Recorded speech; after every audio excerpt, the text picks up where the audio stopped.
الحمدللہ ہمارے اکابرین علماء کرام جو تجاویز مسنون نکاح کے متعلق ہم سب کے سامنے بیان کیے ہیں، دور حاضر کی یہ بہت اشد ضرورت ہے۔ انشاءاللہ ہم خود بھی اس پر عمل کریں گے، اپنی خانگی شادیوں کے اندر بھی اور شہر کے اندر بھی ایسی کوئی شادی ہو رہی ہے تو پہلے ملاقات کریں گے، ذہین سازی کریں گے۔ اگر اس نہ ماننے کی صورت میں میری ایک درخواست آپ سے ہے کہ جو نکاح پڑھانے والے قاضی صاحبان ہیں وہ اس معاملے کو ذرا کمزور کر دیتے ہیں۔ ایسا دیکھنے میں آیا ہے شہر کے اندر ہمارے، آپ سب جانتے ہوں گے، آپ کے دل میں ہوں گی بات کہ ہمارے یہاں ایک تجویز طے کی گئی تھی کہ لڑکی کے نکاح کے اندر گوشت نہ کھلایا جائے، تو پورے کرنول کے اندر تقریباً 15 سال تک یہ کام چلتا رہا اور ابھی بھی چل رہا ہے، اور بس یہ کچھ صاحب دولت لوگ اور کچھ ہاں میں ہاں ملانے والے لوگ پھر اس معاملے کو جو ہے نا کمزور کر چکے ہیں۔ اس لیے ہماری درخواست ہے کہ قاضی صاحبان جن کے پاس نکاح کی چٹھی لی جاتی ہے وہ اس پر اگر خاص توجہ دیں تو انشاءاللہ کام آگے بڑھ سکے گا۔ السلام علیکم ورحمۃ اللہ وبرکاتہ۔ بندہ اس وقت کچھ بے ادبی اور جرأت کرنے پر مجبور ہو رہا ہے، معاف فرمائیں، میں عذر آپ قبول فرمائیں گے۔ بورڈ الحمدللہ اس کے شعبے اپنی جگہ سرگرم ہیں، اور شعبوں میں اصلاح معاشرہ ایک شعبہ ہے، اس کے تحت کئی کام ہیں، اس میں نکاح مسنون پر ہم اس وقت گفتگو کر رہے ہیں۔ اس وقت میں میری درد بھری درخواست یہ ہے کہ بورڈ کے وقار کو ہر فرد پر، ہمارے ملک کے ہر مسلمان باشندے پر فرض ہے کہ وقار کو وہ مجروح ہونے نہ دے۔ اس کے لیے سب سے پہلے ہم جو اس وقت سر جوڑ کر ہمارے اپنے بڑوں کی خدمت میں بیٹھے ہوئے ہیں، اس پر کوئی حرف نہ آئے، اس کو ہمیں ملحوظ رکھنا ہوگا۔ مسنون نکاح کی تحریک کے لیے کمیٹی بنے گی اور اس کے نمائندے ہوں گے، اور میڈیا والے کسی ضلع میں کسی تعلقے میں جائیں گے، پوچھیں گے، خدا نخواستہ ان کی زبان سے کچھ ایسے الفاظ نکل گئے جو صحیح واقفیت نہ ہونے کے نتیجے میں الفاظ نکلے ہوں تو اس کو کوئی پر کو پرندہ بنانے کا خفی اندیشہ ہے۔ اس لیے ہم پہلے بورڈ کی کیا خدمات ہیں، آل انڈیا مسلم صلی اللہ بورڈ کیوں قائم ہوا، اس کے کتنے شعبے ہیں، ہم جو علماء ہیں، ہم جو کام، الحمدللہ میں سمجھتا ہوں کہ 99% پوری طرح سے بورڈ کی خدمات اور کن اغراض و مقاصد کے لیے بورڈ قائم ہوا ہم جانتے ہیں، لیکن پھر بھی ایک بار مطالعہ کر لینا چاہیے۔ حضرت مولانا مفتی عمر عابدین صاحب نے بڑی اچھی روشنی ڈالی اصلاح معاشرہ کا تعارف کراتے ہوئے کہ بورڈ کے اساس میں کون تھے۔ حضرت سرخیل علماء، ہمارے بزرگوں کے بزرگ حضرت علامہ شاہ منت اللہ الرحمانی رحمۃ اللہ علیہ، پھر اس کے بعد دارالعلوم حضرت روح علماء مولانا عبدالقاری طیب صاحب۔ یہ اب ہم کو جاننا چاہیے، خدمات سے بھی واقفیت ہو، اغراض و مقاصد سے بھی واقفیت ہو، اور جو شعبے ہیں دارالقضاء کا شعبہ ہے، تفہیم شریعت کا شعبہ ہے، اس سے ہم تمام واقف ہوں، یہ بہت ضروری امر ہے۔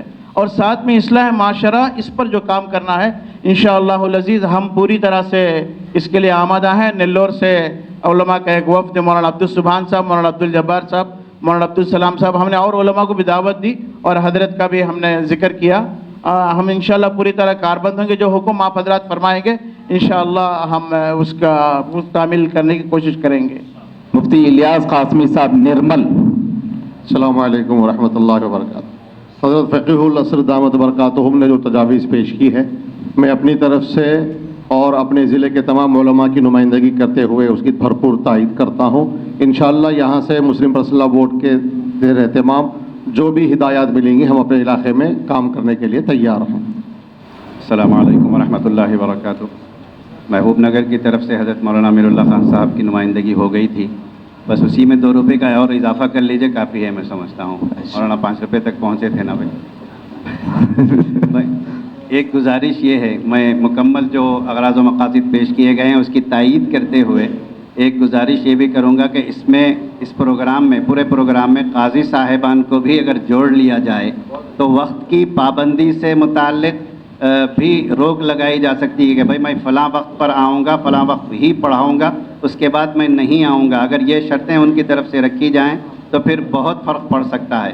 دوسرا یہ ہے کہ مہنگی شادیاں، زیادہ اخراجات والی شادیاں میں نہیں پڑھاؤں گا، یہ بھی وہ لوگ بول سکتے ہیں، جیسا کہ آج کل واٹس ایپوں پر کچھ ویڈیوز دیکھنے کو مل رہے ہیں. مگر قاضی صاحبان کو اس ترتیب میں شامل کر لیا جائے تو بہت اچھا ہے. ماشاءاللہ یہ جو اغراض و مقاصد بیان کیے گئے ہیں ہم سب اس پر متفق ہیں. اس کے ساتھ ساتھ جو نوجوان طبقہ ہے ان کے اندر جو بچیاں اور بچے ہیں ان میں شعور دلایا جائے کہ نکاح کو کیسے آسان بنایا جائے تاکہ ذہن سازی یہیں سے شروع ہو جائے. اللہ تعالی ہم سب کو عمل کی توفیق عطا فرمائے. السلام علیکم. آج کے اس پرسنل لا بورڈ کے جو نمائندہ اجلاس ہے اور جس کا ذیلی عنوان مسنون نکاح تحریک کا جو آج اجلاس ہو رہا ہے، اور اس میں جو تجاویز اکابرین کی جانب سے پیش کی گئی ہیں، مشورے، اس کے میں تائید کرتا ہوں ضلع کریم نگر کے سارے علماء کی جانب سے. اور جو کام ہم ضلع کے علماء کو دیا جائے گا اس کو ہم انشاءاللہ بھرپور انداز سے کریں گے انشاءاللہ.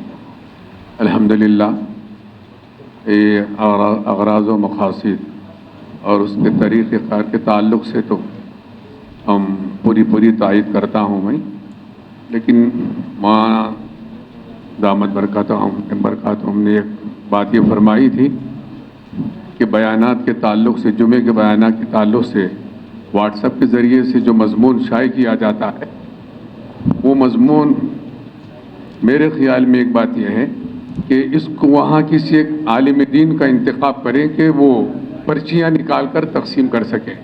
ہر کوئی واٹس ایپ میں اس کو کھول کر پڑھنا کچھ دشوار محسوس ہو سکتا ہے. ایک تجویز میں یا پھر اس غرض میں شامل کر لے تو مناسب ہے. ماشاءاللہ جو تجاویز اور اغراض و مقاصد پر مشورہ طلب کیا جا رہا ہے میں اس کی تائید کرتا ہوں، لیکن ایک بات ضرور یہ عرض کرنا چاہتا ہوں کہ بہت سی تنظیمیں اور بہت سے کام اور بہت سے شعبے مستقل بن رہے ہیں، لیکن کام کے اندر وہی کمزوری رہتی ہیں. اس لیے ایسے لوگوں کو، چاہے وہ ضلع کے ہوں چاہے شہر میں ہوں، کام کرنے والوں کو منتخب کریں، نوجوان فاضل علماء جو مختلف کاموں سے زیادہ جڑے ہوئے نہ ہوں، اس کے لیے وقف ہونے کے کام کر سکیں. ایسے نوجوان علماء کو ڈسٹرکٹ میں اور اضلاع میں اور شہر میں بھی جو کام کر سکیں. ورنہ تو ہو رہا یہ کہ تنظیموں میں وہی نام بہت زیادہ گھومتے رہتے ہیں جو کام ہی نہیں ہوتا ہے. تو کام کرنے والوں کو اس میں جوڑیں جو تنظیمیں بن رہی ہیں، جو شعبے بن رہے ہیں.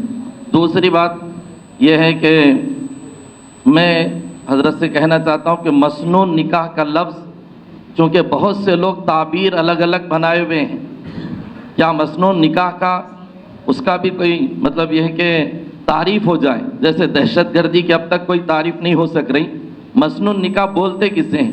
اس لیے کہ عام طور پر ایسا ہو رہا کہ جو لوگ مسجد میں نکاح کر رہے ہیں، بعد میں دعوت بڑی کر رہے ہیں، وہ بھی مسنون سمجھ رہے ہیں. جہیز نہیں لے رہے ہیں، دعوت بڑی کر رہے ہیں، وہ بھی مسنون سمجھ رہے ہیں. اس لیے مسنون کسے کہتے وہ بھی آئے، ورنہ لفظ مسنون کے بجائے سادہ نکاح اگر اس سلسلے میں لکھا جائے تو میں سمجھتا ہوں زیادہ مناسب. السلام علیکم ورحمۃ اللہ وبرکاتہ. ماشاء اللہ ابھی جو تجاویز آ چکے ہیں ان تمام تجاویز سے میں متفق ہوں. البتہ ایک رائے علماء کرام سے بھی خاص طور سے گزارش ہے، اپنے اپنے علاقے میں جہاں بیواہیں موجود ہیں ان کے عقد ثانی کے سلسلے میں ایک لسٹ تیار کی جائے، اور جتنے بھی متعلقہ، چونکہ ہم لوگ عملی شکل میں ختم نبوت کے عنوان پہ دیہات اضلاع بلکہ کئی ریاست بھی جانا ہوتا، جہاں جہاں جا کے جائزہ لیے کہ ہر گاؤں میں، ہر ریاست میں، ہر جگہ بیواہیں متعلقہ ہیں، ان کے سلسلے میں خاص فکر نہیں ہو رہی ہے. اس لیے علماء کرام سے بھی خاص گزارش ہے اس سلسلے میں کوشش کریں. دوسری بات، اپنے جمعہ کے خطبے میں یہ بات بتائیں، چونکہ یہ بات غلط بات اتنی مشہور ہو چکی ہے، دوسری شادی کرنا ہو تو پہلی کی اجازت ضروری ہے. یہ اتنی مشہور ہو چکی ہے بات، اتنی مشہور، اچھے جو نمازی دیندار سمجھے جاتے ہیں وہ بھی یہی بولے، ارے ضروری نہیں ہے کیا؟ ایسا کچھ. اس لیے آپ حضرات سے گزارش ہے ضروری نہیں ہے 3 مرتبہ بلکہ ان کو سمجھائیں اور پھر خاص طور سے خود بھی عملی جامہ پہنائیں۔ ان اغراض و مقاصد سے ہم بھی متفق ہیں، انشاءاللہ عمل کریں گے۔ بسم اللہ الرحمن الرحیم۔ آن لائن نکاح کا رواج ملک میں بہت زیادہ بڑھتا جا رہا ہے، اور ہمارے علاقے میں بالخصوص چونکہ آسٹریلیا اور یورپین ممالک اور دیگر ملکوں میں مقیمین نوجوان طلباء سے خانوادے جڑنا بھی چاہتے ہیں معیار زندگی کے لیے، اور مختلف پس منظر میں آن لائن نکاح میں طرفین کی صحیح واقفیت، صحیح دریافتی، بلکہ مذہب اور ذہنیت کے سلسلے میں تک پوری دریافتی نہیں ہو پاتی ہے۔ ایتھیسٹ ہے، ملحد ہے اور دیگر خارج اسلام فکروں میں ملوث ہونے کے باوجود رشتہ طے کر دیا جا رہا ہے، اور مہینہ 10 دن 2 مہینے ایک سفر میں طلاق خلا کے واقعات عام ہوتے جا رہے ہیں۔ آن لائن نکاح کی فقہی ترتیب کے ساتھ زوجین اور دونوں خانوادوں میں واقفیت اور شعور کا اور دریافتی کا جو مرحلہ طے ہونا چاہیے وہ طے ہونے کے بعد ہی اجازت دی جائے۔ لڑکیوں کے مدارس میں پری میرج کونسلنگ، قریب النکاح، لڑکے اور لڑکیوں کے اجتماعات منعقد کیے جائیں جس میں شادی کورس سے متعلق گفتگو ہو، اور نکاح سے پہلے دونوں خانوادوں کا اگر اجتماع ہو جاتا ہے تو آگے کی سسرالی زندگی، جوائنٹ فیملی اور دیگر مالی اور انتظامی مسائل کے سلسلے میں پیشگی ذہن سازی کا کیا جانا آئندہ کے بہت سارے حوادث کو روکے گا۔ تو ایک تو ہے آن لائن نکاح، اور دوسرا قریب النکاح، لڑکے اور لڑکیوں کے لیے تربیتی کلاسز، اور تیسرا دونوں خاندانوں کے تربیتی اجتماع۔ ماشاءاللہ بہت ساری تجاویز آ چکی ہیں، الحمدللہ ان تجاویز سے اتفاق ہے۔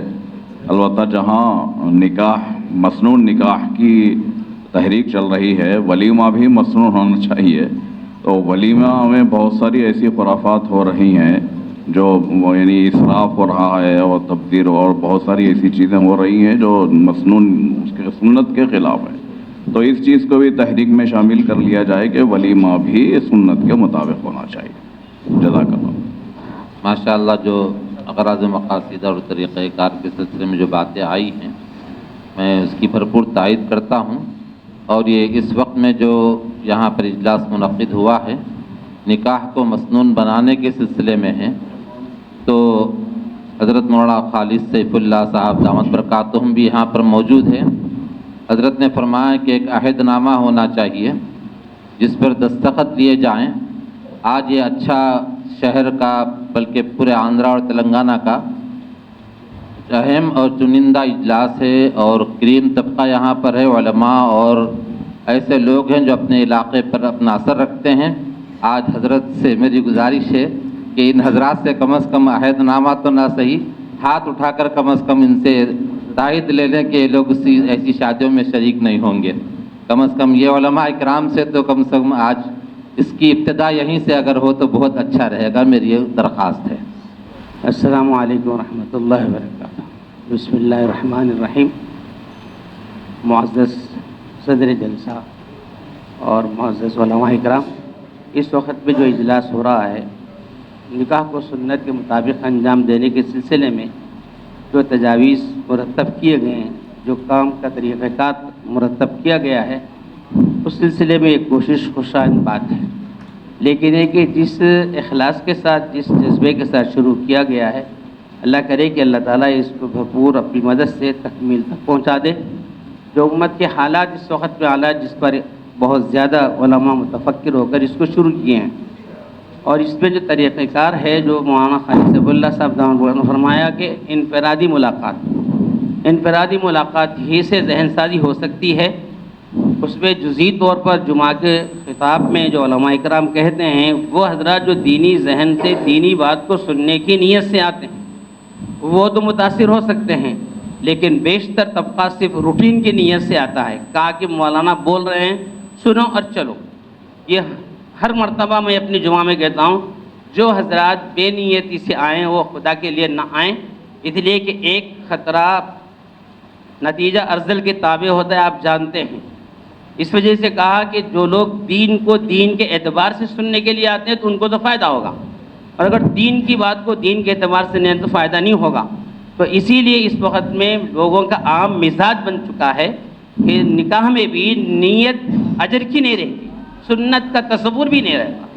لہذا یہ ہمارے علماء کرام نے شروع کیا ہے، یہ طریقہ کار اور تجاویز کی ہم بھرپور تائید کرتے ہیں، اور انشاءاللہ العزیز اس کو آخر تک لے کے چلنے کی اللہ سے دعا بھی کرتے ہیں، اور ہم سب اس کے لیے آپ کے ساتھ ہیں۔ اللہ ہم سب کی مدد فرمائے۔ السلام علیکم ورحمۃ اللہ وبرکاتہ۔ ماشاءاللہ جو اغراض و مقاصد پیش کیے گئے ہیں اپنے بڑوں سے، ہمیں قوی امید ہے، کیونکہ یہ تجاویز ہندوستان کی باوقار تنظیم آل انڈیا مسلم مسلح بورڈ کی جانب سے ہیں۔ علماء کے علاوہ عوام میں اور بالخصوص عمائدین کے اندر مسلم مسلح بورڈ کا ایک بہت بڑا وقار ہے۔ مجھے امید ہے کہ انشاءاللہ تعالی ضرور یہ کامیاب ہوگی۔ اور ساتھ میں ایک مسئلہ بھی ہے کہ میں درخواست کرتا ہوں حضرت والا دامت برکاتہم سے، کیونکہ ہمارے ساتھ علماء کے ساتھ وکلاء بھی آئے ہیں، جس طرح ہمارے شہر کرنول کے ایک بڑے عالم دین مولانا زبیر احمد خان صاحب رشادی دامت برکاتہم نے بھی جو قاضیوں کا تذکرہ کیا ہے، اکثر ایسا ہو جاتا ہے کہ ایسے قاضی جو نا منتخب کیے جاتے ہیں جو علم سے ناشنا ہوتے ہیں، اور ہم وکیلوں کو بھی بڑی تکلیف ہوتی ہے۔ میرے ساتھ جو وکلاء کی تقریباً وکلاء آئے ہیں، اکثر خلا کے معاملے میں شوہر تیار نہیں ہوتا، وہ کورٹ کو رجوع کرتے ہیں ڈسولیوشن آف میرج کے لیے۔ اگر کورٹ اس کو اگر ڈسولیوشن آف میرج پر فیصلہ بھی کر دیتی ہے، لیکن قاضی کو پتہ نہیں چلتا کہ جب وہ شوہر آتا ہی نہیں ہے تو اس کا مسئلہ کیا کیا جائے۔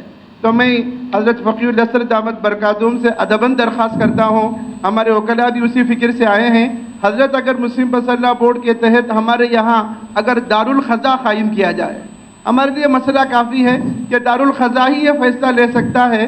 تو مجھے درخواست ہے، ہم انشاءاللہ حضرت سے بات بھی کریں گے، دارالقضاء بھی اگر ہوگا تو انشاءاللہ تعالی جو عزائم اور جو اغراض و مقاصد طے ہوئے ہیں، انشاءاللہ اس کی 100% عمل میں آنے کی امید ہے۔ السلام علیکم ورحمۃ اللہ۔ السلام علیکم ورحمۃ اللہ وبرکاتہ۔ آج بورڈ کی جانب سے جو اجلاس منعقد کیا گیا ہے، جس میں جو تجاویز اغراض و مقاصد بیان کیے گئے ہیں وجے واڑہ ضلع کرشنا کی جانب سے، بلکہ ساحلی آندھرا کے جو اضلاع ہیں ایسٹ ویسٹ وشاکھاپٹنم وجے نگرم سریکاکولم تک بھی ہم ان اضلاع کی ذمہ داری لیتے ہوئے پرزور تائید کرتے ہیں۔ دو تجاویز ہماری ہیں، صوبہ آندھرا اور تلنگانہ کے اندر مسلمانوں کی تعداد میں 1/3 حصہ مسلمانوں کا وہ ہے جو اردو سے ناواقف ہے، صرف تیلگو جانتے ہیں۔ تو یہ سادہ نکاح اور مصنوع نکاح کے عنوان سے تیلگو دا طبقے کے اندر بھی اس تجاویز کو اغراض و مقاصد کو لے جانے کے لیے تیلگو دا حضرات کو بھی اگر ہم اپنے ساتھ جوڑ لیں تو اس کا بڑا نفع ہوگا۔ خود آندھرا میں کئی جگہ تیلگو دا حضرات کی بہت سی کمیٹیاں بنی ہوئی ہیں، ان کے ساتھ اگر بورڈ ایک نشست قائم کرے تو انشاءاللہ اس کا بڑا نفع ہوگا۔ دوسری تجویز یہ ہے کہ سوشل میڈیا ڈسک، جیسے مسلم پرسنل بورڈ کے بہت سے ڈسک ہیں جس کے اندر انگریزی، ہندی اور اردو کے اندر مضامین آتے ہیں، لیکن جس ریاست سے ہمارا تعلق ہے، جیسا کہ ابھی میں نے کہا کہ آندھرا اور تلنگانہ میں بالخصوص شہر حیدرآباد میں وجے واڑہ، گنٹور اور ساحلی آندھرا کے تعلق رکھنے والے کروڑ پتی مسلمان ایسے ہیں، بڑے بڑے تاجر، جن کو اردو سے بالکل کوئی تعلق نہیں، وہ سب کچھ تیلگو ہی بولتے ہیں، جن کو نور بادشاہ بھی کہا جاتا ہے، یہ اور بات ہے۔ تو حضرت والا سے گزارش ہے کہ تیلگو برادری کے عنوان سے بھی مضبوط کام ہو، جس کے لیے ہم وجے واڑہ سے تیار ہیں، اور سوشل میڈیا ڈسک سے جو کام ہو رہا ہے تیلگو زبان پر بھی اس کے کام ہو، تو برادران وطن جو تیلگو قوم ہمارے ساتھ جڑی ہوئی ہے وہ بھی اسلام کی جو شادیوں کی سادگی ہے ان کو بھی اس کا علم ہوگا، اور اس سے عمومی اعتبار سے فائدہ ہوگا۔ جزاک اللہ۔ السلام علیکم۔ السلام علیکم ورحمۃ اللہ وبرکاتہ۔ جو اغراض و مقاصد پیش کیے گئے ہیں اور طریقہ کار بھی یہاں پر موجود ہے،